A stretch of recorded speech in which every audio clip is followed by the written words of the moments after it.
Bienvenidos a este nuevo encuentro de Itamundi, un espacio donde las palabras cruzan fronteras y damos voz a autores que construyen puentes entre territorios.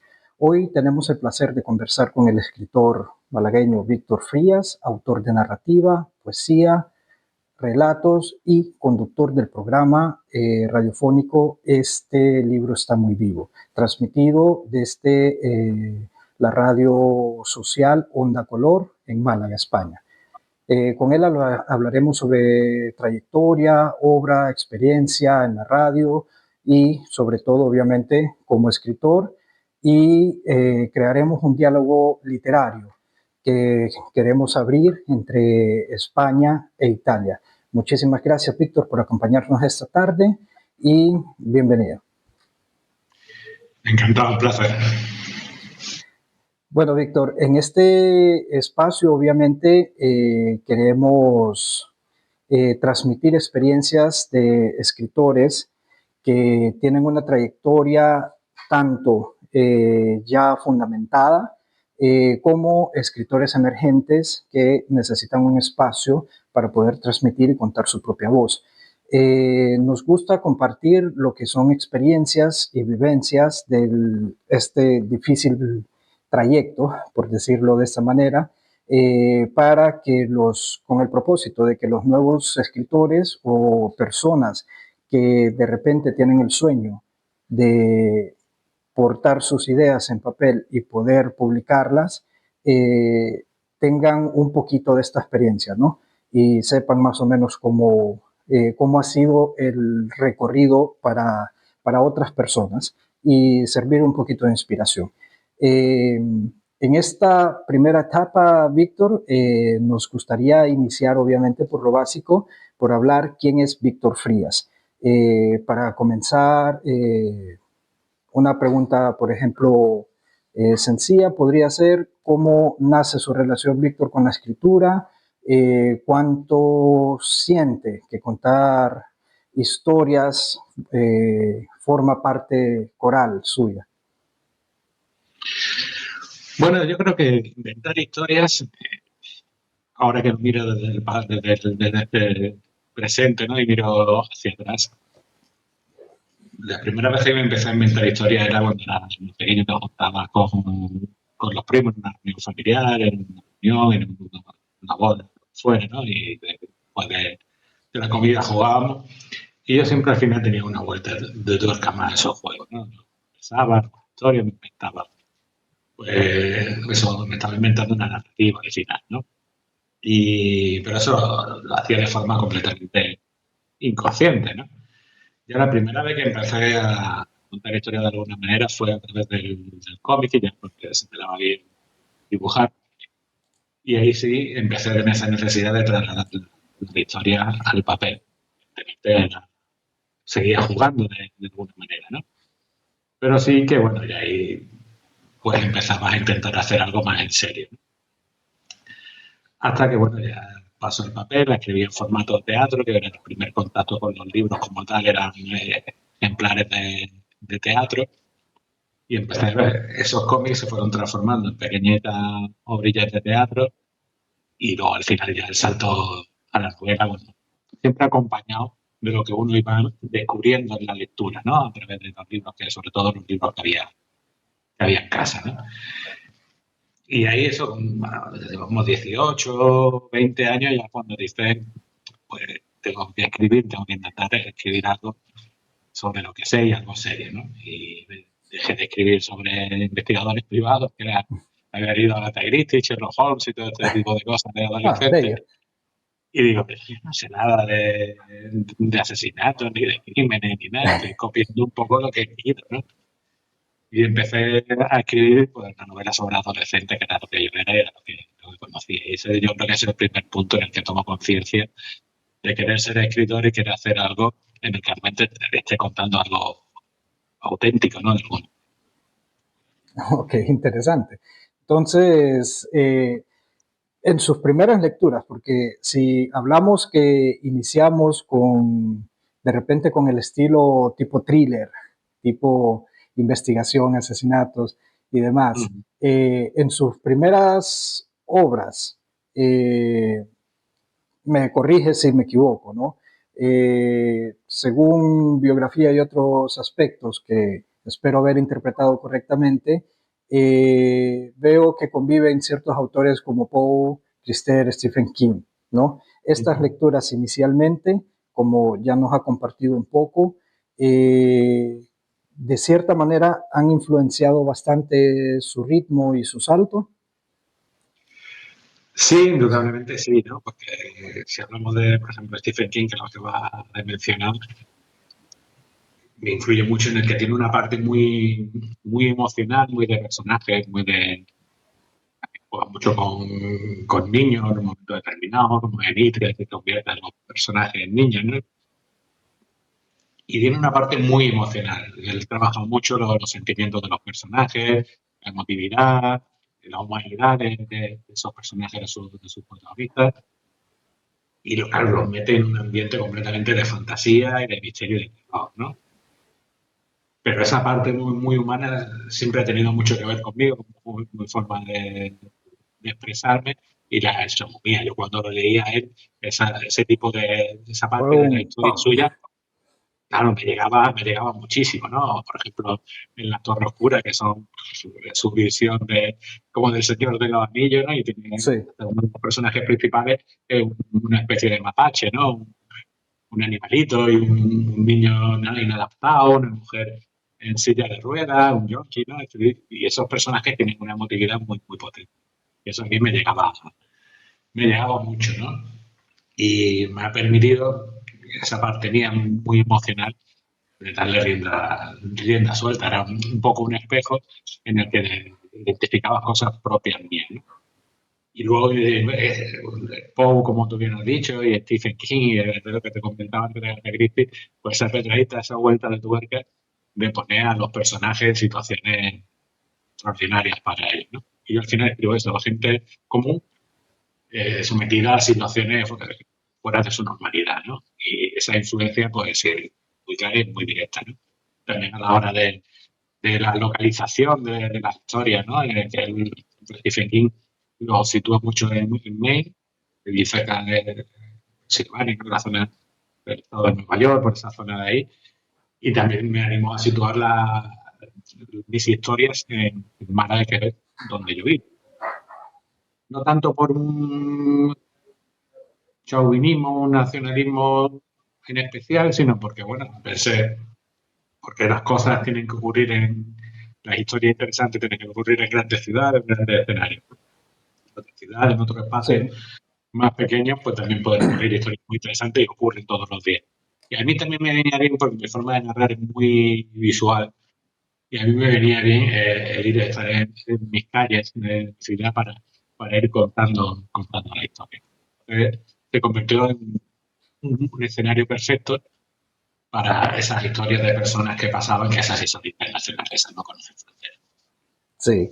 Bueno, de hecho, quería preguntar también, pero me acaba de dar ya precisamente la respuesta, ¿no? Precisamente porque Málaga obviamente siempre se describe bastante y tiene una presencia bastante fuerte en lo que son sus obras, pero nos acaba ya de responder el lugar, eh, básicamente el lugar especial, ¿no? Que ocupa eh, que ocupa la ciudad en sí, en el desarrollo, ¿no? De la escritura. Pasando a una parte de sus obras literarias, eh, por ejemplo, toda su trayectoria abarca desde la parte de narrativa, poesía, relatos. Para alguien, por ejemplo, más particularmente el público italiano, ¿no? Alguien que descubre por primera vez a Víctor Frías, ¿cómo describiría usted su estilo o su forma de escribir hoy día? Pues es un equilibrio, no sé, iba a decir un equilibrio perfecto, pero no creo, no creo que el equilibrio perfecto no existe, ¿no? Sí, Una mezcla bastante interesante de esa emotividad, bueno, a la hora de escribir. He descubierto en la interacción con las personas que me ven que una de mis facultades, de mis capacidades es la empatía, ¿no? Entonces esa parte emotiva, esa parte de identificar emociones, miedos, pasiones, dudas, todas las emociones que pasamos en el día a día y a lo largo de nuestra vida, pues tengo una capacidad bastante de reflejarla, tengo esa sensibilidad, ¿no? Sensibilidad, correcto. Y sobre todo esa capacidad de crear un personaje de una forma con mucha empatía, de manera que me ha ocurrido, un ejemplo, participé en un libro de relato que era con motivo de la pandemia y el relato que yo escribí era un relato de un anciano. Y de presentación, una de las compañeras que había participado, que no me conocía, nos fuimos por primera vez aquel día, pues me comentó, ¿sabes? Leí tu relato, me gustó mucho y estaba convencida de que lo había escrito un hombre mayor. Entonces, esa capacidad de empatía, de De empatía. trasladar al personaje, todos sus matices, hace que eso sea muy realista en un momento determinado, muy natural. Hace que conecte más con las personas. Sí, sí, que Correcto. tú realmente estás viendo el personaje, ¿no? Lo que no me está viendo a mí contando una historia, aunque sea mi voz, la narrativa, pero si tú estás viendo ese personaje con esas cosas que le están pasando y son realistas, ¿no? Yo suelo decir, lo tengo por ahí puesto en redes, que, ¿sabes? Que soy un escritor, esa clase de escritor que escribe una mentira en la que todo es verdad, ¿no? Correcto. Pues algo así, ¿no? Y entonces, eso combinado pues, con eso, con un escenario pues fuera de lo común, ¿no? Y llevando muchas veces al extremo las situaciones, porque también estoy convencido de que llevándolo al extremo muchas veces somos capaces de entender mejor ese mensaje que hay por debajo de la historia, ¿no? En las cuales, en todas mis historias siempre hay, tú me dices, ¿de qué va la novela? Te puedo contar la sinopsis, pero siempre luego hay una historia y un trasfondo, ¿no? Un mensaje que se quiere contar, que tiene mucho que ver con las personas. Y llevarla al extremo del thriller, al extremo del suspense, al extremo de situaciones que lo sacan de su vida diaria, me permite contar ese mensaje mucho mejor y que sea mucho más entendible para la persona que me lee, ¿no? Pues esas son las características principales, esa combinación entre lo muy emocional y luego, por otra parte, una estructura muy bien definida. Hay una parte de mí que es muy de matemáticas en mi cerebro, que te explica la emotiva, la emocional, pero otra que es muy de matemáticas. Y entonces las tramas, las estructuras, cómo van construyéndose la historia paso a paso, cómo los arcos de transformación de los personajes, todo lo que hacen, estarían muy sólidamente construidos, ¿no? Entonces no es una... La motividad sigue mandando. Y si en un momento determinado hay que hacer cambios en esa estructura base, se cambia, ¿no? Entonces hay libertad para que los personajes vayan creciendo libremente, pero todo muy bien sostenido. Estaríamos Entonces, hablando que básicamente, o me corrige si me equivoco, es un estilo que geométrico, estructurado, ordenado, que resalta la sensibilidad, o sea, que conecta la emoción a través de la sensibilidad y del entendimiento del personaje y de la historia que se está dando, más allá de la emoción superficial. sí, sí, sí. La idea es profundizar en las emociones, ¿no? Pero que toda esa forma de ser, porque es un reflejo de mi forma de ser. Yo no soy, digamos, economista por un lado, pero soy escritor por otro. Correcto. Y tengo una creatividad que reflejo tanto en mi parte como economista como en mi parte como escritor. Entonces todo eso está muy entrelazado, ¿no? Entonces no puedes decir que sea todo estructura y todo muy bien estudiado, que sí, ni puedes decir que es todo sensibilidad de cada hora, que también, ¿no? Que Sí, todo sí. se enlaza y hay un sentido común, ¿no? Una forma Hay de una actuación. fusión. Y entonces es como mi forma de, al final mi forma de ser y de construir cosas, ¿no? Perfecto. No, muy interesante. De sus novelas, Víctor, ¿hay alguna particularmente cercana que haya tenido un puesto privilegiado, por decirlo de esta manera, para usted personalmente, indistintamente del éxito comercial o la aceptación pública, sino que en lo personal hay una obra que ocupe ese espacio y en identificando cuál es, qué historia, qué emoción o qué mensaje le impulsó, le sirvió de motor para poderla escribir. Hombre, esto es difícil, esto es como preguntar quién quiere más, papá o mamá. ¿A qué hijos? ¿El primero o el segundo? Claro, es muy complicado, ¿no? Yo creo que cada una tiene lo suyo. Yo me he sentido muy satisfecho con La caricia del agua, que es la última novela que he publicado, en el que hay pues equilibrio entre esas dos cosas que hemos estado hablando, ¿no? Entre la estructura muy bien definida y las emociones muy libremente expresadas, y al final hay un equilibrio. Pero si te digo eso, te estoy mintiendo un poco, porque hasta llegar a esa novela, si no he escrito las anteriores, no hubiera Correcto. llegado nunca a escribir esa novela así, de esa manera, ¿no? Entonces sería injusto con las anteriores, ¿no? Esa, en cuanto a mensaje, me parece muy importante el mensaje que tienen, porque al final estamos hablando de algo que nos ocurre en la sociedad actual, que es que estamos muy centrados en nosotros mismos y no en nuestro alrededor, las personas que nos rodean y tal. Entonces, esa historia habla mucho de todo lo que nos guardamos dentro, nosotros mismos, que no contamos a nadie y ni siquiera nos preocupamos por lo de la persona que tenemos alrededor, ¿no? Y es esa búsqueda, ¿no? De decir, bueno, vamos a preocuparnos un poco más de eso, ¿no? De los demás. Y vamos a compartir lo nuestro, vamos a intentar mejorar esa vida, esa interacción entre unos y otros, ¿no? Entonces, eso es uno de los mensajes. Y ese impulso, ¿no? De decir, tú estás contento con tu vida, no estás contento con tu vida. Si estás contento con tu vida, vale, no tenemos que ponernos, también nos ponemos ahora y parece que hay que tener un sueño y cumplir a la fuerza, ¿no? Tú también puedes estar satisfecho con tu vida, oye, si no estás, pues arriba. Bien por ti. Pero si no, oye, ponte en marcha, ¿no? Si Correcto. no echas la pelota a rodar, no pasa nada. Si no haces nada, no pasa nada. Entonces, pues, esos dos mensajes son importantes, ¿no? Y estoy yo muy sensibilizado con esa idea. Pero también te digo, de las anteriores no me puedo olvidar.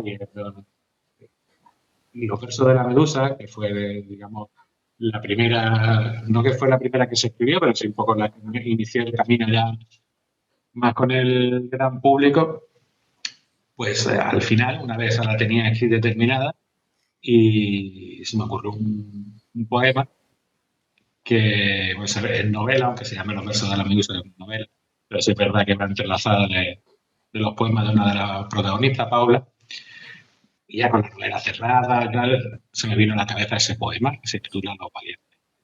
Y ese poema ha sido una cosa curiosa, porque digamos que se ha dado la vuelta. Y ese poema me enseña cosas a mí. Me enseña eso, a ser valiente y a ser atrevido en muchos momentos. Y dice, bueno, ¿cómo puede ser que un poema que la has escrito tú te enseñe cosas a ti? Si ha salido de ti, ha salido de tu cabeza, ¿no? Pero me enseña cosas, y cuando a veces lo recito en público o lo releo en algún momento determinado, me di cuenta de eso, de cuando estás más inseguro, tiro de él y él tira de mí, ¿no? Entonces, ese nuevo poema, por ejemplo, pues muy seguramente sin él, pues a lo mejor lo que te decía, ¿no? Tampoco tendríamos la caricia del agua sobre la mesa, ni los seres transparentes del poemario, ni los corazones rotos del poemario, y seguramente pues, estaríamos hablando de otra trayectoria, ¿no? Sí.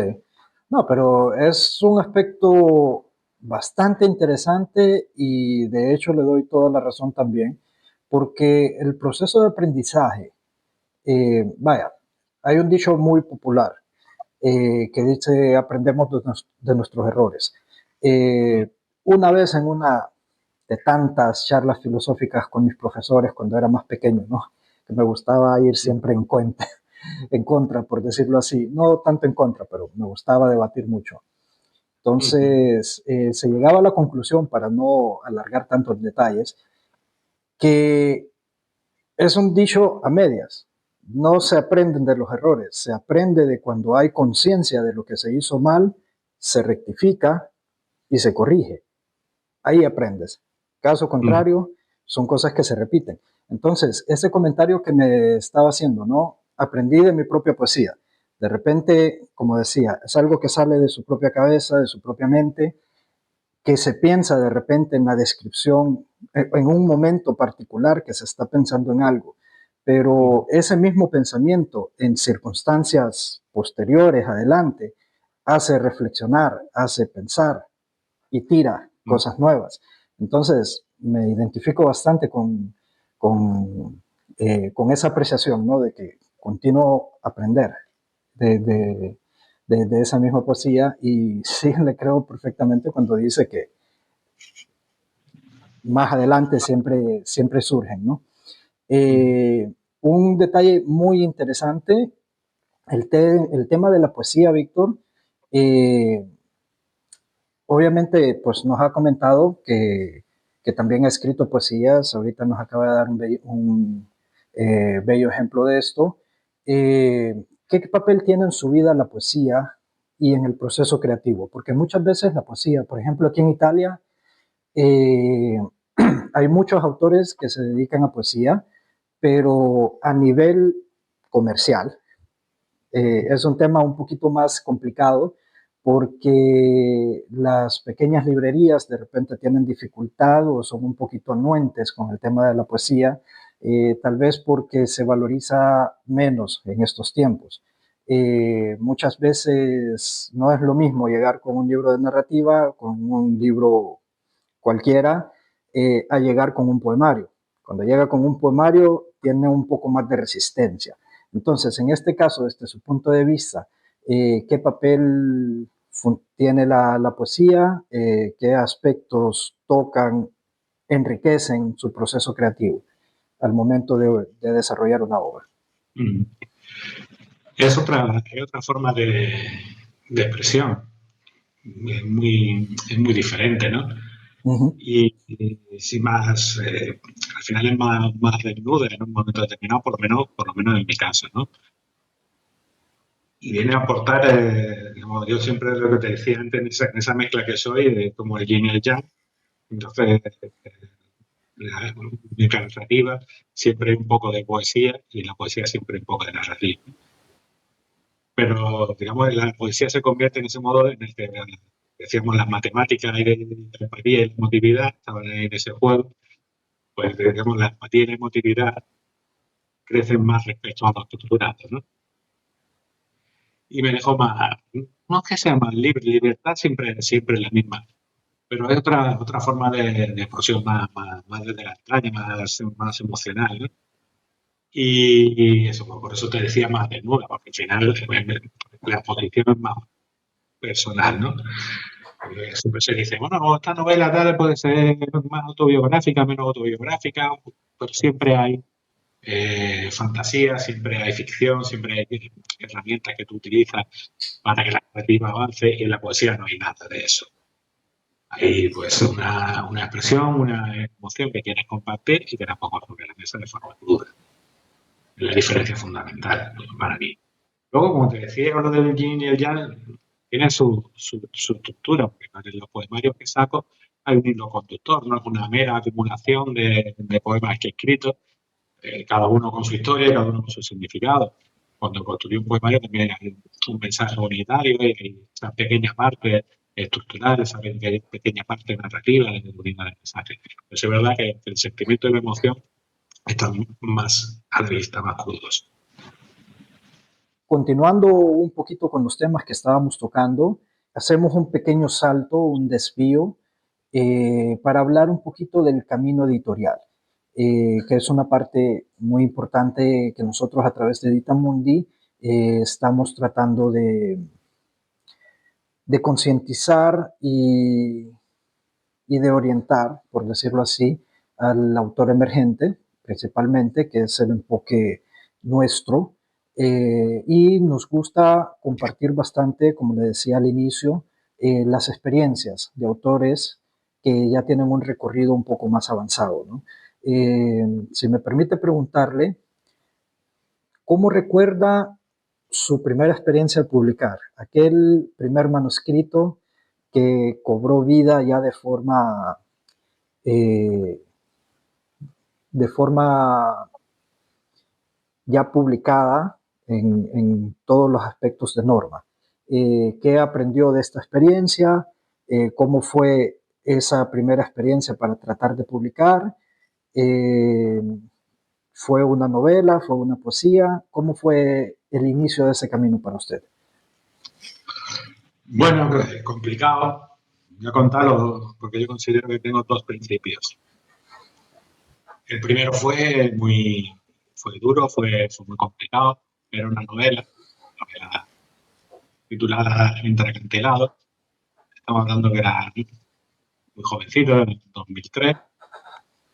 Pues tendría ahí pues, menos de 30 años, 20 y poco, 20, 23, 24 años, una cosa así. Cuando 2003 se publicó, yo empezaría a moverlo en torno a, no sé, 25 años tendría, 24, 25 años, pues empezaría a moverlo.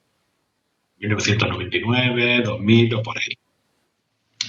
Entonces contacto con una editorial y bueno, al final pues llegamos a un acuerdo y era una parte de, digamos, un contrato mixto, que era una parte de autoedición, que digamos, yo tenía que aportar una cuenta económica y luego yo editaba todo lo demás y había una serie de derechos de autor y tal. Pero entre que yo hago la primera entrega, sería eso, año 2000, chispa más o menos, y que se publica en 2003, pues son 3 años que fueron muy complicados, porque que yo no caminaba, que yo no avanzaba. Y hasta el punto que digo, bueno, pues me han engañado y no van a publicar nada, pasan nada con mi dinero pero bueno, al final, a base de insistir, de batallar mucho, de muchas llamadas telefónicas, no, de no rendirse, ¿no? En definitiva, ¿no? De no entregar la cuchara, pues al final salió, ¿no? Y fue un primer paso, salir con una novela a la calle. Bueno, pues se consiguió, fue duro, fue complicado, pero claro, eso me llevó un tiempo de muchas dudas posteriores, ¿no?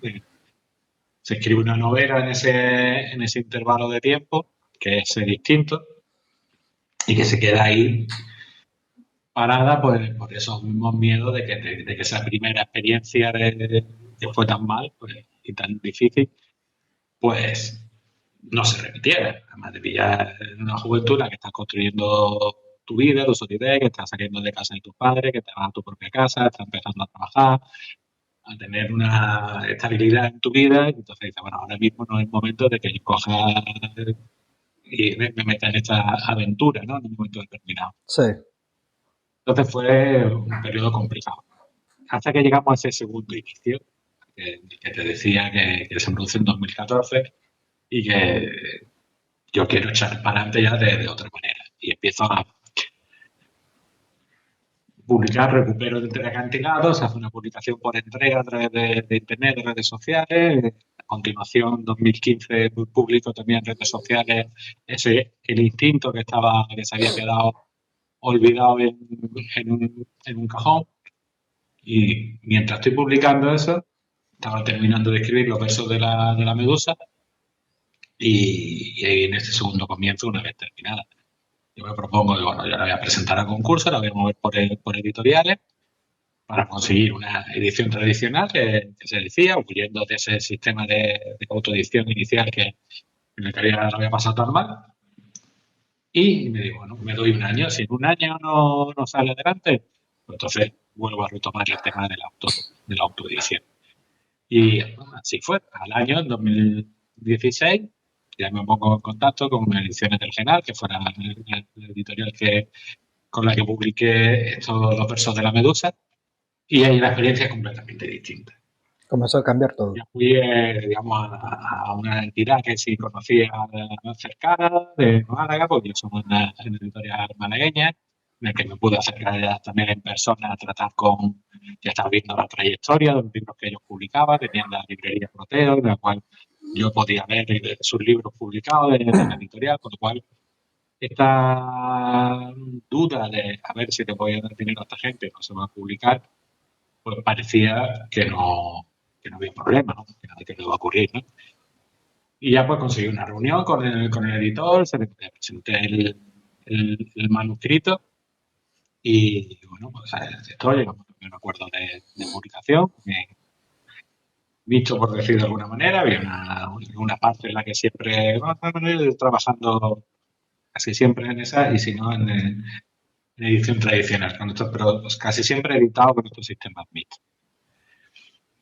Y bueno, empezamos a funcionar y esa experiencia pues fue al contrario que la otra, pues muy, muy agradable porque la persona que Nuria Gaya, que era la maquetadora del libro, pues trabaja fluido, trabaja bien, diseño de portada, pues también muy bien, siempre uno tiene sus ideas y maquetas y hace sus propuestas, pero siempre la propuesta del profesional pues siempre era mejor que la que yo pudiera tener. Y al final el resultado final quedó un libro, una edición profesional, seria, de condiciones, y bueno, funcionamos bastante bien, ¿no? Así que dos principios, son dos experiencias completamente distintas, y yo creo que la diferencia fundamental es la cercanía. Y también y la honradez. Yo creo que se puede detectar con la honradez, se puede detectar si estás tratando con una editorial que te va a engañar o te va a dejar ir mal o no. La diferencia fundamental entre las dos, que aquella primera editorial, aquel editor prácticamente me estaba diciendo que yo era el nuevo Camilo José Cela. Lo dijo así, ¿no? Que la novela era maravillosa, que eso era Sí, un éxito seguro, que eras un grandísimo escritor, que no sé qué, que para arriba, que para abajo, una historia. Yo era, para él, en sus palabras, yo era lo máximo, ¿no? García Y Márquez se no sé. quedaba, se quedaba pequeño, ¿eh? Sí, sí, sí, sí, Sí, sí. sí, Una cosa, vamos. Y yo, que si hubiera tenido más madurez, sí, claro, si yo fuera eso, estaría en la historia pileta, no estaría hablando contigo. Entonces te están contando cosas que no se corresponden con la realidad, no nos engañemos. Los grandes escritores, pues, todos los conocemos, son unos cuantos, y los demás somos grandes escritores, buenos escritores, podemos ser muchas cosas, pero que no nos comparen con la gente que gana un premio Nobel porque no es verdad. O esa persona no te está diciendo nada, no te está diciendo la verdad. La honradez que dice, mira, pues vamos a trabajar, vamos a hacer un buen trabajo, vamos a hacer lo mejor posible y aquí estamos contigo para acompañarte en presentaciones, en ferias del libro, en nuestro trabajo, todo lo que necesitas, la seriedad y la profesionalidad. Y esa es la gran diferencia. El que te está vendiendo una moto te está engañando y el que te está ofreciendo trabajo y realidad es el que vale la pena apostar. Y ese fue un correcto, aprendizaje en mis dos comienzos, como te he dicho. correcto. Ese es un tema bastante importante y bastante profundo y bastante difícil de tocar, Uh-huh. porque obviamente es lo que se habla bastante, ¿no? Por ejemplo, es difícil comprender, escribir es un arte, que es una cosa que yo siempre digo, es un arte, pero como toda arte, hay dos formas de valorarla, por su valor artístico y su perfección artística, y está también el factor económico y lo que ya se vuelve comercio, que eso es otro camino completamente separado que no siempre va vinculado a la calidad del arte. Cuando tienes ambas, es una cosa maravillosa, ¿no? Cuando se puede movilizar comercialmente y es un producto de un valor artístico increíble, obviamente tienes toda la fórmula completa. Pero lamentablemente en el mercado y con todo este cambio con esta avalancha, por decirlo así, de información que tenemos, de acceso a recursos y demás, muchas veces el camino se vuelve nublado. Entonces, se vende mucho en línea y hemos visto de cómo hablan de la facilidad de autopublicar, pero como justamente usted nos ha dicho, no es lo mismo cuando uno tiene una realidad detrás, pero profesional, real, que trabaja de la mano, que aporta realmente valor y que trata de elevar un manuscrito en ambas direcciones, ¿no? En el aspecto de visibilidad, comercialización, como calidad y arte.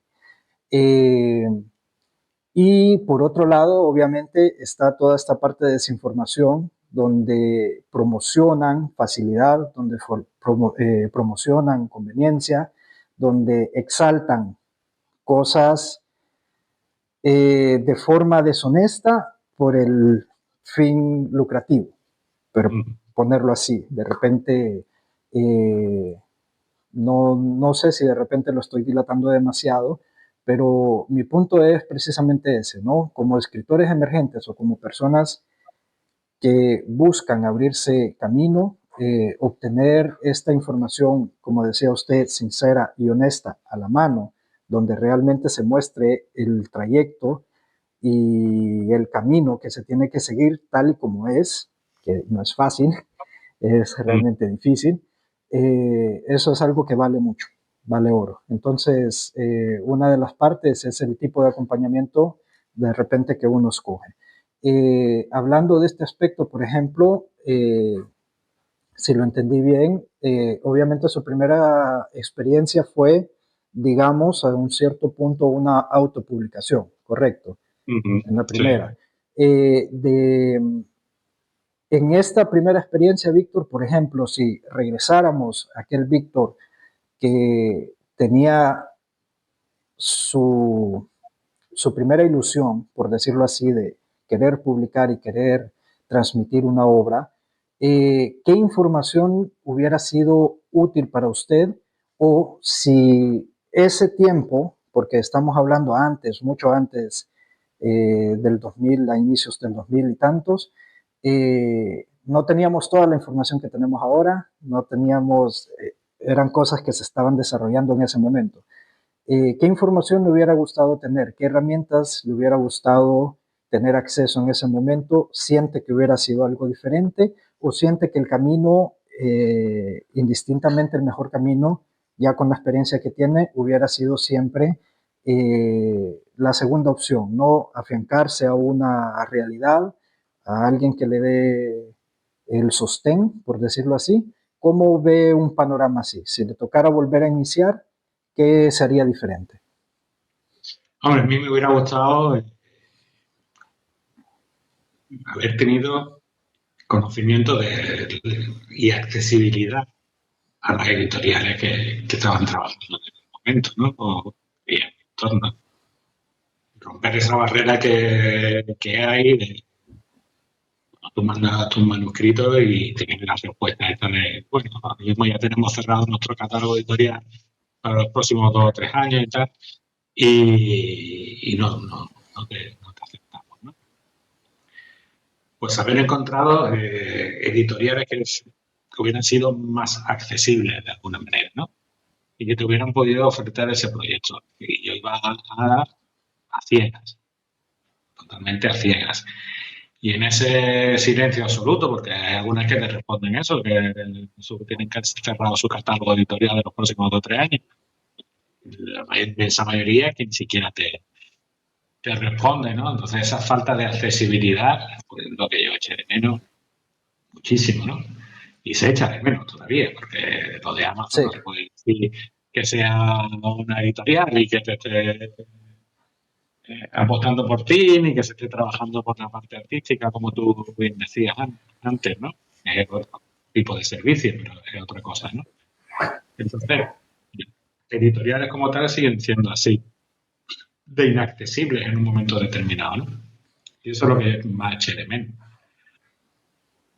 Eso es lo que hubiera querido yo encontrar y a lo mejor sería más paciente. Yo ahora digo mucho a gente, a otros compañeros, como que se te gusta en el camino, lo que con ese ansia viva de publicar, ¿no? Y de publicar mucho, ¿no? Y a lo mejor, no, yo me voy a Amazon y tal, porque yo cojo, mando allí, que tengo los ejemplares, no sé qué. No hay que tener prisa, les digo. Yo probablemente mi error en aquel momento fue tener excesiva prisa, ¿no? sí, Y entonces no prestar tanta atención a eso que me estaban regalando el oído y darme cuenta de que aquello era ficticio por esa necesidad de publicar, ¿no? Y, y ese fue mi mayor error. Yo ahora no tendría tanta prisa y haría mucho más diálogo como ahora, ¿no? De acercarte, de hablar, de ofrecer tu proyecto, ¿no? ¿Qué es lo que termina funcionando? Hablar con las personas. Cuando edité Los Seres Transparentes fue en edición tradicional y fue así, fue que coincidí en una tertulia con un editor y después pues a partir de ahí hacer contacto y quedé con él y le presenté el proyecto tomando un café con él. Correcto. Y salió adelante, ¿no? Y a lo mejor es mucho mejor eso que intentar enterrar en manuscrito las editoriales del mundo. A lo mejor tienes que conseguir ese primer paso que no puedas obtener una reunión en la que tengas 10 minutos para presentar tu proyecto. Y aquello funcionó mejor. Un café con este hombre que tomamos funcionó mucho mejor que los 20.000 mensajes que envié en su momento, ¿no? Para publicar. Y eso es lo que quería, esa sería la dinámica que quería. Y sí, sí ahora ese contacto a través de tu canal en tu primera edición. Y si tienes la oportunidad de estar en feria del libro y de relacionarte con otros editores y con otros escritores y conocer personas, te permiten compartir tu proyecto. Y si tú compartes tu proyecto de esa forma más humana, quizás, fíjate ahora el tiempo de inteligencia artificial, lo que estamos diciendo, Uh-huh. y pues al final puede llegar una persona que puede apostar por tu proyecto y que realmente sea esa conjunción que tú decías antes entre lo artístico y lo comercial, ¿no? Correcto. Y yo creo que ese sería el camino que seguiría y el que vengo siguiendo, ¿no? Y ahora, pues bueno, pues a lo mejor pues, gracias a esta interacción y a ese conocer pues tienes opciones de presentar tu proyecto a unos o a otros, ¿no? Y a lo mejor pues, tú sabes que puedes publicar con uno, pero a lo mejor te apetece probar con otro. Entonces ya estás en un mundo en el que tienes opciones de compartir tu proyecto. Y yo creo que esa es la batalla fundamental. Correcto. Sí, porque este obviamente es un tema bastante amplio, bastante complejo, que amerita más de una sesión para Sí, poder sí, sí. ahondar en este tema, Seguro. porque la parte final, para cerrar esta parte, sería un punto de vista desde el punto de vista de la editorial, que muchas veces, por ejemplo, con los escritores es muy recurrente, obviamente, que se habla, ¿no? La editorial tradicional es demasiado cerrada y es demasiado difícil. Mandas un manuscrito, 6, 7, 8 meses para una respuesta, en caso que hasta un año o más, para que obtener una respuesta. Y la parte que más desilusiona a veces es que cuando es un no, no hay ni siquiera esa respuesta de un no. Simple y sencillamente, si después de un año tu manuscrito no tiene respuesta, sobreentiende que es un no. Y es así. Sí, Entonces, pero ese aspecto desde el punto de vista editorial, obviamente obedece a esta parte que te comentaba de la parte enteramente comercial, porque en la edición tradicional, por ejemplo, nosotros como casa editorial, se acerca Juan Pérez, por decírtelo de esta manera, ¿no? Con una obra y una historia muy buena, tal vez cruda, tal vez impactante, podemos manejar y podemos rentabilizar un poco, pero desde el punto de vista de una editorial, la parte comercial es innegable. Puedes ver un potencial artístico muy bueno, pero también tienes que valorar la parte comercial. Pero no estás valorando únicamente a Juan Pérez, estás valorando a Juan Pérez junto con 500 personas más. Entonces, tienes que poner sobre balanza, obviamente, y visto que tendrás que invertir en edición, tendrás que invertir tal vez en traducción, tendrás que invertir en gráfica, tendrás que invertir en publicidad, cuando hablamos del sentido estrictamente tradicional, eh, te terminas dando cuenta de que la inversión de una editorial para apoyar a un escritor es bastante elevada.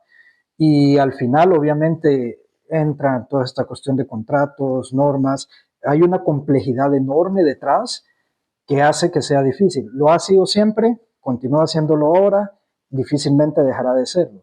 Entonces, ese es otro aspecto muy, muy importante a tratar, que al menos de nuestra parte nos gustaría también ser puertas abiertas y poder concientizar un poquito más al escritor, no con el propósito de desilusionar, sino que con el propósito de concientizar de las complejidades y de todo aquello que se aporta junto al libro, porque se aporta imagen, se aporta credibilidad, se aportan un montón de cosas que al final que cada proyecto, cada etapa, como bien has dicho, se debe conversar directamente porque cada persona desde ese punto de vista comercial implica retos distintos.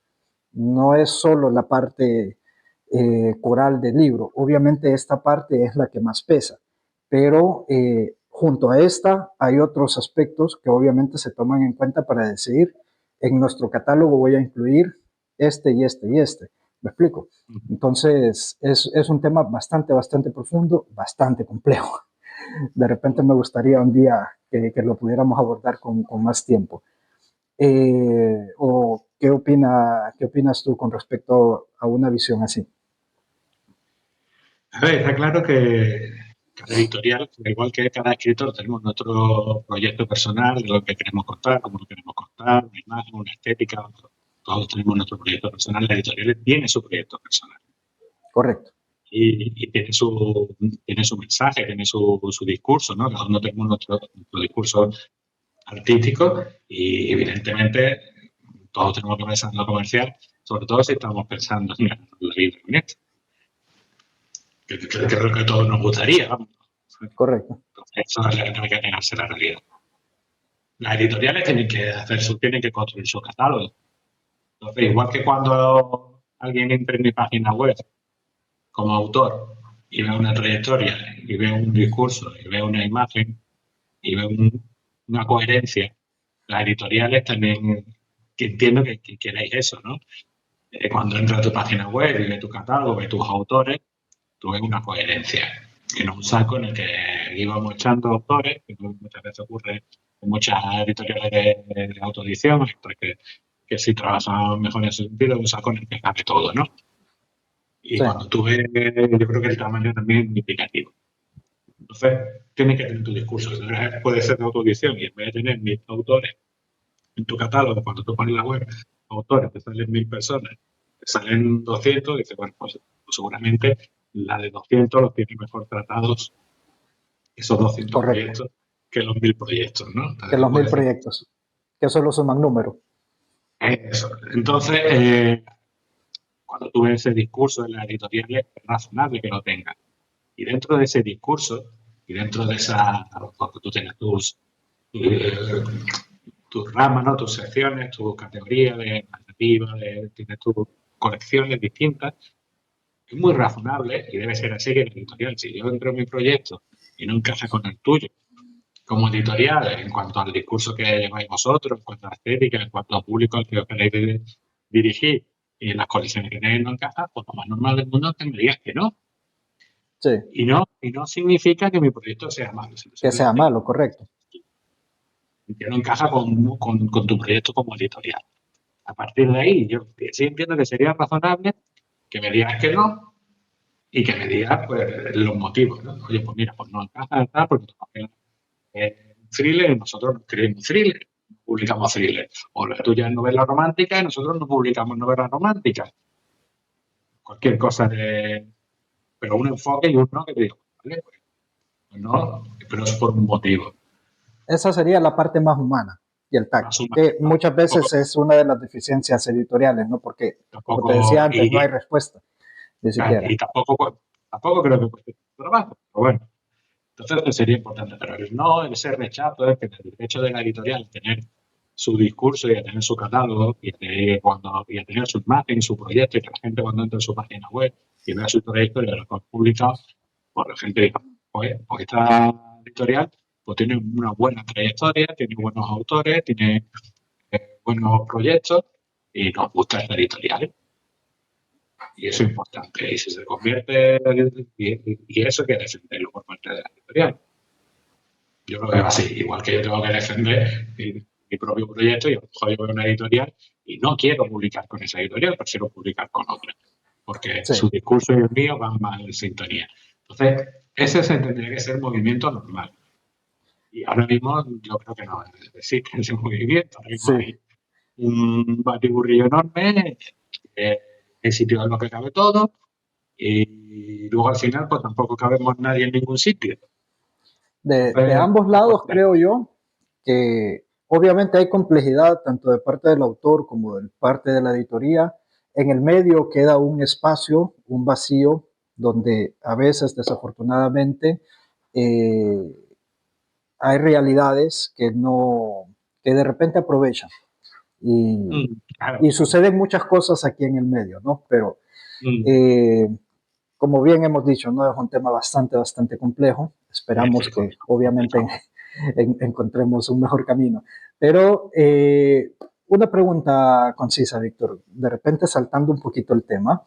¿Ha habido algún momento especial, algún momento en particular, algún contacto directo en tu carrera con algún lector o alguna presentación que haya marcado propio el sentimiento como escritor, que haya dicho esto vale la pena, que por esta razón vale la pena lo que hago? Sí, eso lo encuentro en los clubes de lectura cuando tienen oportunidad. Casi todos por sí solos sirven para eso, ¿no? Tú te sales reafirmado en que lo que estás haciendo vale la pena.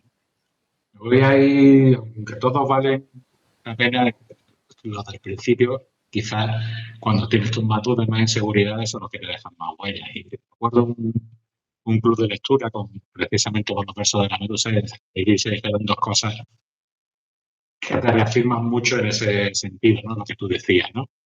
Fue una mujer también, en el que, bueno, los versos de la Medusa, digamos, las protagonistas son mujeres, pues me pregunto eso, de cómo siendo hombre podía haber sido capaz de expresar la emoción de una mujer, ¿no? De ahí todavía yo no había alcanzado la convicción de la empatía de la que estaba hablando, en aquel momento no era consciente de esa habilidad, ¿no? Y le contesté, bueno, yo entiendo que las emociones no tienen género. Y luego, eso por su- y claro, ahí tú ya, tú dices, bueno, algo estoy haciendo bien. Si he sido capaz de que estas mujeres entiendan las emociones de mi personaje femenino como reales, pues algo estoy haciendo bien. Y en esa misma reunión otra mujer me empezó a decir, pues yo empecé a leer tu libro y tal, y llegó un momento determinado que lo tenía que terminar, tenía necesidad de terminarlo y me acosté ese día a las 4 de la mañana porque es que lo tenía que terminar. Y tú dices, también estoy haciendo algo bien. Si hay alguien que está leyendo el libro y tiene esa necesidad imperiosa de terminarlo, de saber lo que pasa, y se acuesta a las 4 de la mañana para conseguirlo, en esos encuentros en los clubes de lectura te encuentras con ese tipo de mensajes por parte de las personas que te leen y tal, y tú dices, eso te reafirman, ¿no? O cuando esta era la caricia del agua, que tenía el temor y la gente lo comentaba cuando salió, que son 447 páginas, ¿no? Me acuerdo cuando salió el libro y la gente lo tenía, no, muy largo y tal. Y después te confiesa una lectora, dice que lo ha leído en 3 días, pues también dice, bueno, algo estoy haciendo bien, ¿no? Si te comes Sí, 447 claro. páginas en 3 días, pues algo bueno no hay, ¿no? Entonces, pues todo eso te reafirma.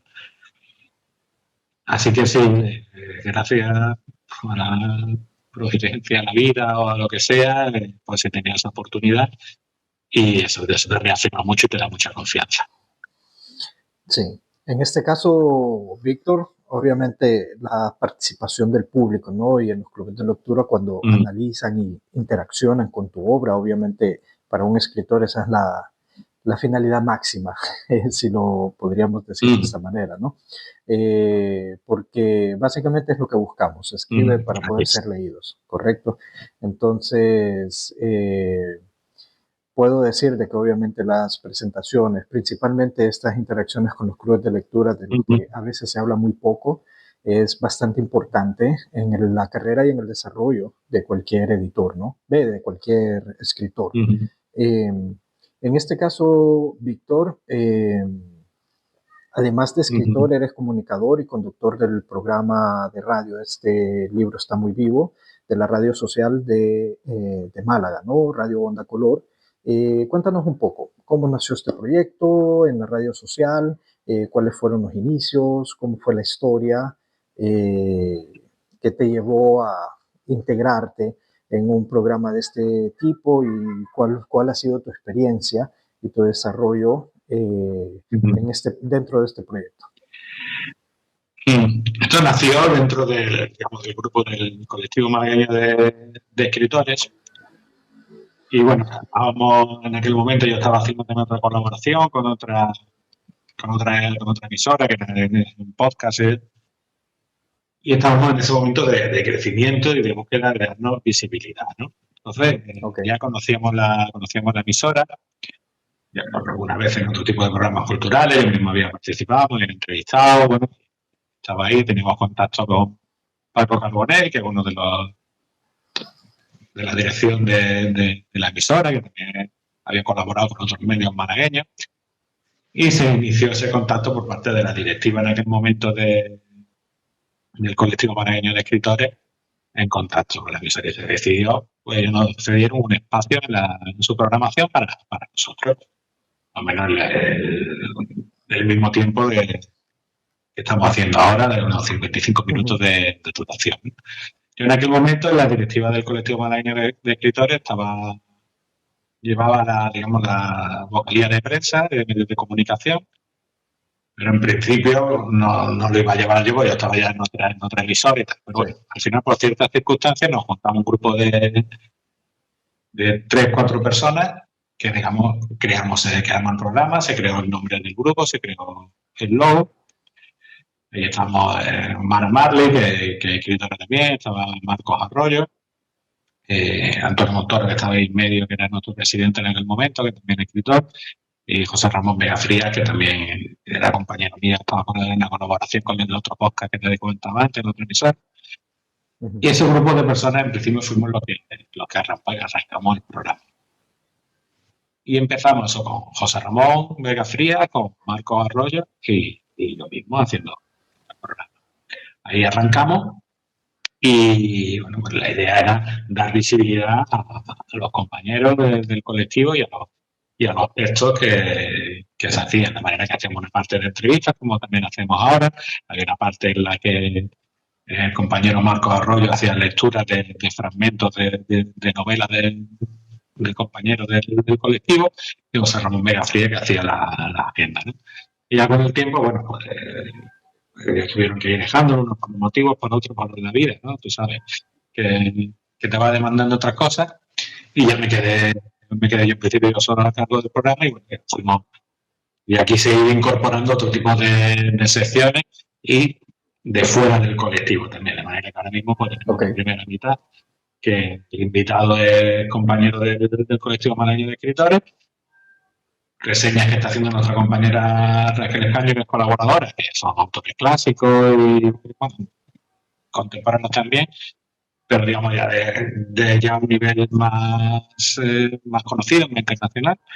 Y luego una segunda parte del programa en el que bueno, ahí tiene cabida y queremos hacer comunión un poco ahí con otras personas y otras formas de contar historias, ¿no? O sea, es decir, digamos, hay otras vidas, pero están en esta referencia, haciéndose citas famosas hay otros mundos, pero están en este, de que, bueno, hay otras formas de contar historias, ¿no? Y ahí es donde ya tiene cabida, pues, esos otros enfoques, otra forma de hacer las cosas, ¿no? Ahí, que es donde ya entablamos contacto con vosotros, con Edita Mundi, pero también con cine, con músicos, con fotógrafos, y porque todos ellos son formas distintas de contar historias, ¿no? De distintos soportes.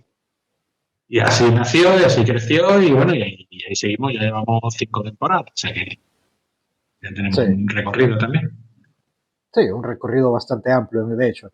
En este caso, Víctor, sí, y les agradecemos enormemente también por el espacio que nos brindaron en su momento, y obviamente les abrimos las puertas también de nuestros espacios aquí en Italia. Hablando un poquito, Víctor, en la radio tiendes a conocer muchos autores, muchos lectores, personas de la comunidad, ¿no? Incluso con el club, el colectivo de escritores de Málaga, escritores malagueños, es una labor impresionante que, te lo he dicho en repetidas ocasiones, es un trabajo que admiramos mucho. admiramos mucho porque hacen un esfuerzo bastante grande y le dan una visibilidad bastante importante a los escritores emergentes, a los escritores en general, ¿no? Y la presencia que tiene el colectivo dentro de la comunidad de Málaga es simplemente impresionante, ¿no? Entonces es un trabajo que admiramos y respetamos mucho. Si te pudiera preguntar, Mm, por ejemplo, ¿qué te han enseñado eh, ese tipo de contacto humano y directo que has desarrollado en las mm. entrevistas, el día al día con la radio? ¿Qué tipo de aporte han dado para Víctor Frías en la forma de escribir y en la Mm. forma de apreciar el mundo y, y tener esa oportunidad de oro, como quien dice, de poder interactuar con tantas personas el día al día a medida que crece y que avanza el programa de radio? Pues influye muchísimo. Un aprendizaje enorme. Yo soy una oportunidad que, imagínate, por 5 temporadas, pues he tenido la oportunidad de intercambiar impresiones a nivel literario y artístico con gente de todo tipo, con proyectos completamente diferentes y trayectorias muy interesantes, ¿no? Entonces aprendes en lo personal, eh, por lo que han hecho esas personas, ¿no? Y tú dices, joder, han tenido retos para sacar adelante situaciones y proyectos complicados y muy interesantes, ¿no? Y tú dices, bueno, pues uno tiene que aportar. Si uno está entrando en este mundo narrativo, y estamos aquí para compartir y para que nos lean y tal, tenemos que aportar cosas. Y entonces tuve proyectos muy interesantes que aportan muchísimo. Entonces tú dices, yo tengo que estar a esa altura, también en un momento determinado, a la hora de aportar, ¿no? Y la capacidad de hacer cosas muy difíciles. Y hay gente que ha sido capaz, ¿no? Te enriquece, ¿no? Como te decía un poema de los valientes, te impulsa a que ante la dificultad tú digas, bueno, sí, han podido sacar adelante su proyecto ante tantas dificultades, yo también puedo. Claro, Otra cosa maravillosa que me parece a mí de hablar con mucha gente distinta es que te ofrecen distintas caras del prisma, ¿no? Había un Sarri en una ocasión, que es un poeta malagueño y tal, y hablaba, ¿no? De que la verdad, la realidad es un prisma con distintas caras, ¿no? Y que yo estoy en una parte del prisma, tú estás en la otra parte del prisma, sí, y yo lo que estoy viendo considero que es la verdad, y lo que yo estoy viendo al otro lado del prisma considero que es la verdad, y es distinta, ¿no? Completamente. Pero la realidad es el prisma completo, que poder hablar con esa otra persona, ver esos puntos de enfoque de la vida, eso enriquece una barbaridad. claro. No Y el solo los programa te permite sí, eso, te permite que haya gente que te llame la atención sobre temas que uno consideraba que no ocurrían ujú, y, y sí están ocurriendo, ¿no? Y entonces pues, te despierta esta sensibilidad, te enriquece, te vuelve menos egoísta, te vuelve más solidario, ¿no? En la vida y ya en escribir pues, también, claro, porque en el momento que te enriqueces tú como persona, evidentemente, cuando escribes lo que escribes también es más rico y más interesante. claro, Y todo ese mensaje, toda esa vida tan distinta, todos esos proyectos tan diferentes, pues eso te enriquecen una barbaridad, que aprenden muchísimo. Y la verdad que impagable. sí. No, y en efecto, nosotros, de hecho, en Editamundi creemos bastante en eso, en crear puentes y compartir experiencias, ¿no? Porque creemos que cada persona es un mundo y es un universo, y cuando este mundo y universo es Uh -huh, tocado por una cultura diferente, eh, uh -huh. es un mundo de, de, cosas que aprender y cosas nuevas que explorar, ¿no? Sí, Creemos mucho que España e sí. Italia comparten una sensibilidad Uh mediterránea, como -huh. lo hemos hablado tantas veces atrás, una manera muy parecida de sentir la palabra. Y hay más similitudes de las que uno realmente se puede imaginar cuando se abre a esta idea, ¿no? Desde tu experiencia, Víctor, en este caso, ¿qué crees que podría traer al lector italiano de la lectura española actual, de la lectura contemporánea, por decirlo de esta manera? Pues yo creo que lo que decía antes de que las emociones no tienen género, yo pienso que las emociones tampoco tienen fronteras. Entonces yo creo que las historias, las personas y lo que decimos, ¿no? Este mundo en general, en todo el planeta, ¿no? Pero el Mediterráneo, pues quizá un poco más, ¿no? La forma de, la forma de vivir, la forma de sentir, la forma de ser, no sé si el clima, el mar, y que no pasa la vida comerciando entre nosotros, ¿no? Al final, Correcto. el Mediterráneo es un mar pequeñito. Si lo comparamos con los océanos y con todo esto, al final el Mediterráneo es un mar pequeñito. Y estaban lo que eran los fenicios, que era el actual Líbano, y Málaga fue fundada por ellos, ¿no? Y hay múltiples de poblados y, a lo largo del Mediterráneo fundados por ellos que comerciaban con las personas que eran autóctonas de España, de Andalucía, de la zona. Pero que si hablamos de los genoveses hay un castillo genovés prácticamente en muchas ciudades del Mediterráneo. Por eso estaban también, y ahí daba igual que, porque ahí Málaga tiene un castillo de los genoveses, que ya donde tenían su punto de comercio, ellos venían y tenían pues, Sí, la Málaga musulmana de aquel entonces, pues les permitía tener ese castillo para llegar con sus barcos, para hacer su comercio y sus cosas, ¿no? Y daba igual la religión, daba igual eh, eso, la ideología, lo que fuera, ¿no? Que el comercio estaba y nos relacionábamos. Y evidentemente, pues dentro de las relaciones que estaba, cuando tú visitas una villa romana de las que tenemos por aquí, o aquí en Italia, lo que sea, correcto. si no era lo mismo, y nada, claro, y hay otras, y poco a poco se están descubriendo en muchos pueblos de la costa de España y de todo el Mediterráneo. Yo creo que lo que decía antes de que las emociones no tienen género, yo pienso que las emociones tampoco tienen fronteras. Entonces yo creo que las historias, las personas y lo que decimos, ¿no?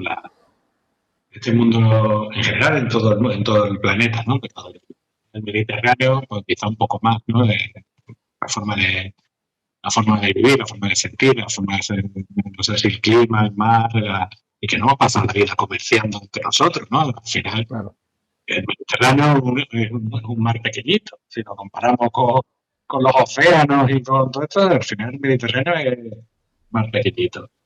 Y estaban lo que eran los fenicios, que era el actual Líbano, y Málaga fue fundada por ellos, ¿no?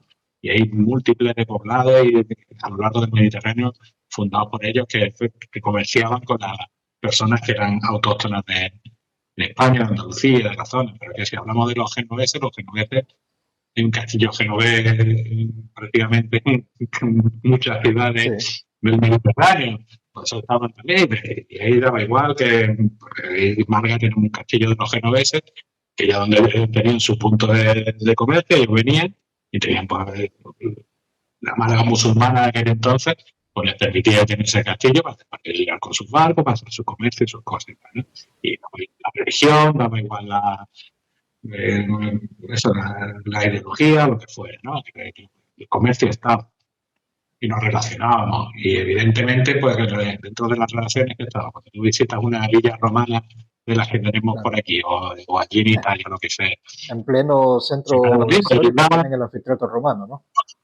claro, y hay otras, y poco a poco se están descubriendo en muchos pueblos de la costa de España y de todo el Mediterráneo villas romanas. ¿Y cuál era la reunión? Que tenían su negocio, o bien con el garum, o bien con el aceite de oliva, depende de la sidra que está, Sí, puedas recibir en Triquinium a tu invitado y compartir, se compartirían recetas, se compartirían productos, por eso tenemos casi una gastronomía parecida, aunque con distintos formatos, con distintas variaciones, pero muy parecidas. Las costumbres muy parecidas, las fiestas, la forma de ser y estar. Entonces, si un claro, escritor español, que tenemos esos mamados, como quien dice, lo que va a poner sobre el papel va a ser muy fácil de entender para un italiano. Igual que un texto italiano va a ser muy fácil de entender para un español, porque es que esta cosa es en las fiestas y para un griego igual. Y recientemente que estuve visitando, estuve por Lombardía este verano pasado y había una fiesta que la organizaba el barrio, la gente del pueblo. Y nos fuimos y nos montamos allí en la fiesta, y era la misma organización de una verbena española, exactamente igual. Y con tu bebida, tus mesas compartidas, el mismo ambiente, tu música en directo, la gente bailando, los mayores del club de mayores que estaban allí bailando. Es el mismo modo de vida.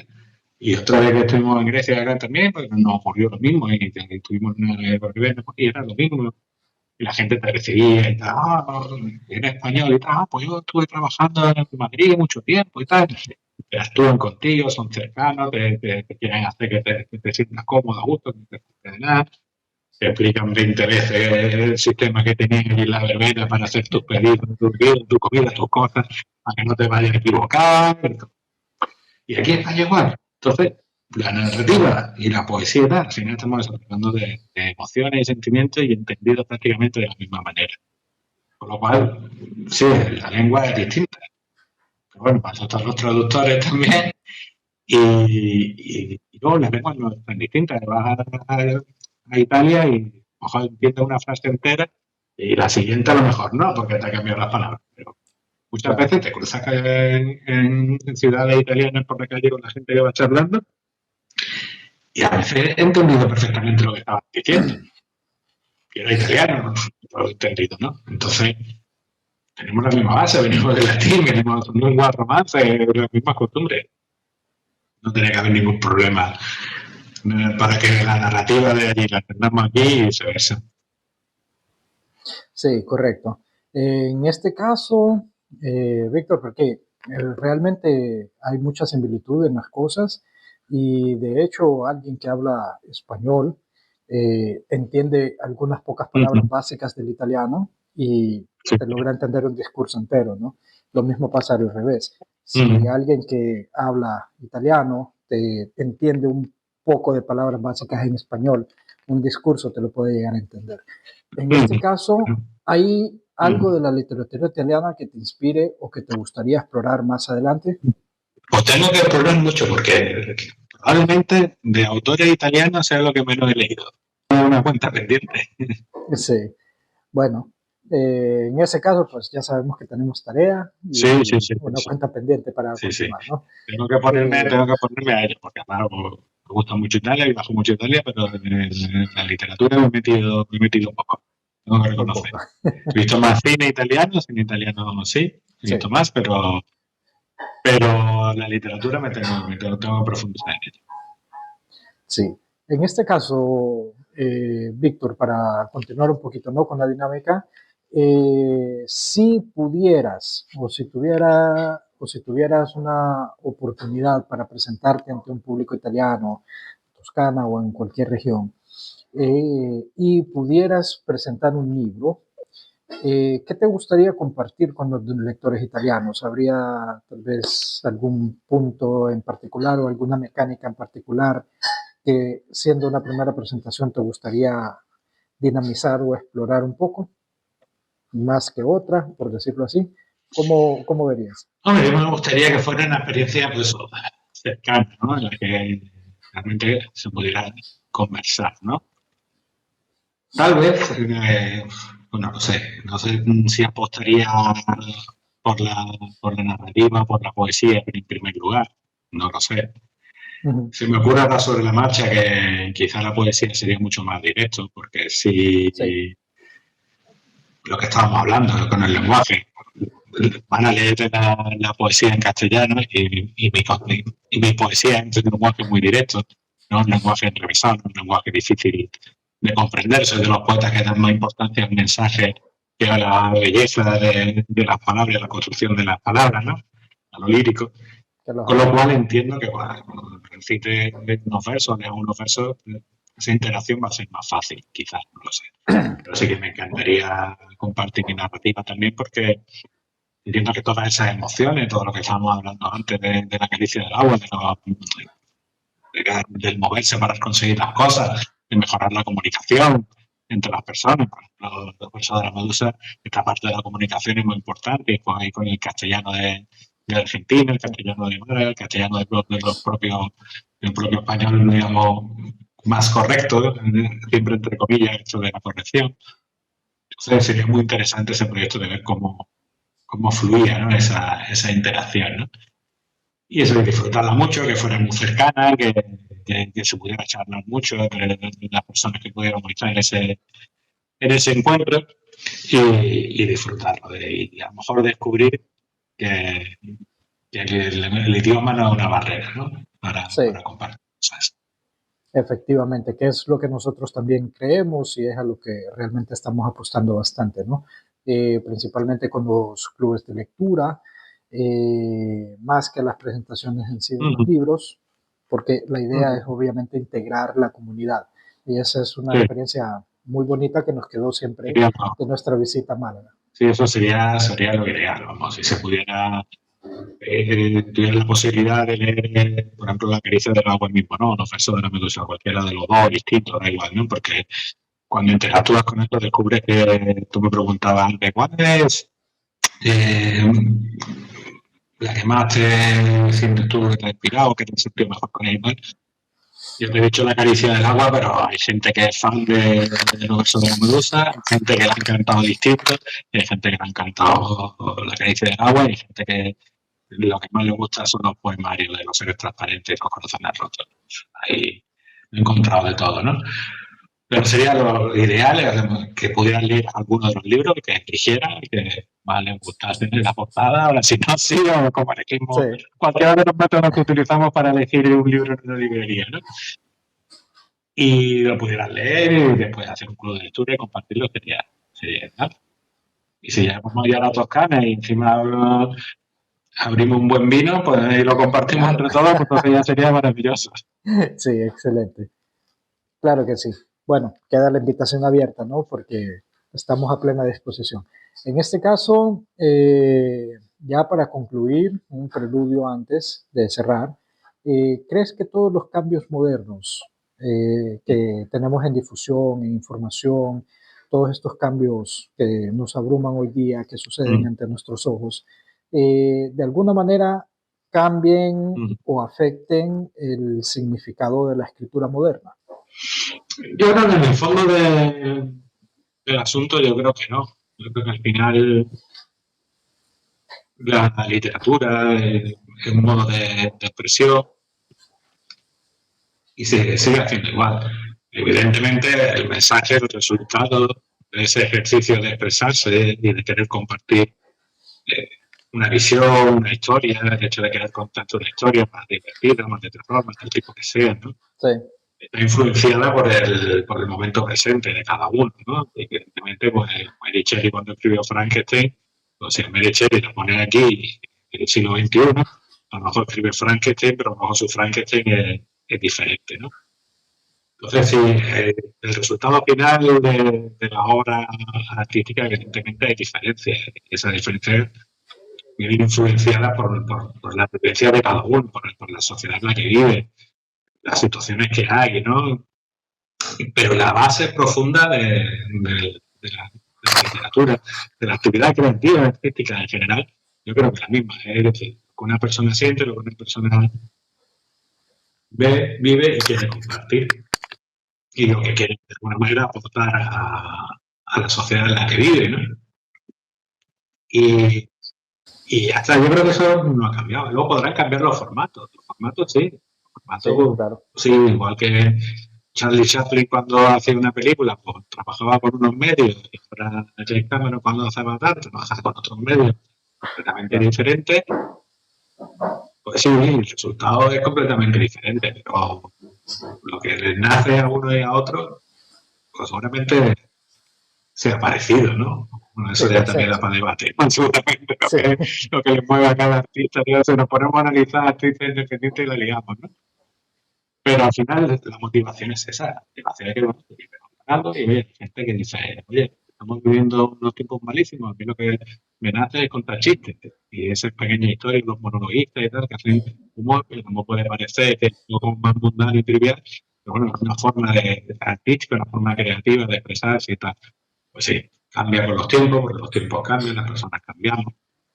Y el resultado de lo que expresamos es diferente, pero la base es la misma. concuerdo, concuerdo totalmente.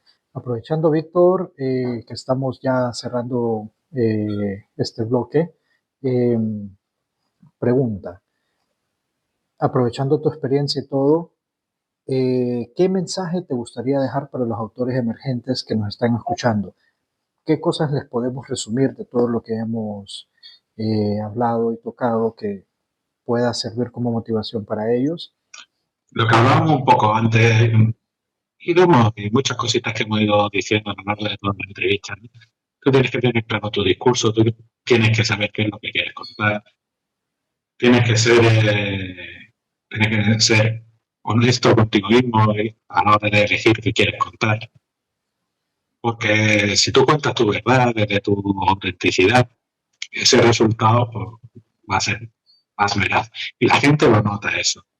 Yo no me podría poner a contar ahora, si quisiera vender muchos libros, digo, "Oh, voy a escribir eh, mis 50 sombras de Grey, ¿no? O mi Megan Baswell, ¿no? Porque es que como veo que una novela erótica vende mucho, voy a escribir novela histórica. O voy a escribir novela histórica porque considero que también parece que la novela histórica se vende más y tal.